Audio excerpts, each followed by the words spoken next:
ஒரு காலத்தில் சத்யா லீலா, லீலா சத்யாவா மாற வேண்டியது. ஆனால் அது நடக்கலை. அவங்க உங்க நான் லவ் பண்ண பொண்ணு. ஏன் கல்யாணம் பண்ணல? சத்யா சண்முகம், லீலா லெவிஸ். அதான் பிரச்சனை. ரிலீஜனா? அதுவும் ஒரு ரீசன். ஆனால் அது மட்டும் ரீசன் இல்லை. எப்படி அப்போ 2 பேரும் எதுவும் நடக்காத மாதிரி இருக்கீங்க?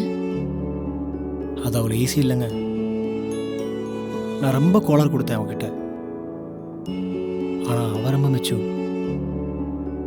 அவள் ஃப்ரீக்குவென்சிக்கு என் மைண்டு வர டைம் எடுத்துச்சு. கொஞ்ச நாள் அப்படி ஓகே ஆயிடுச்சு. ஏங்க சாரிங்க, இதே நான் அவங்ககிட்ட சொல்கிறேன்னு எனக்கு தெரில. ஆனால் சொல்லாமல் இருந்தால் தப்பாயிருமோன்னு தோணுச்சு.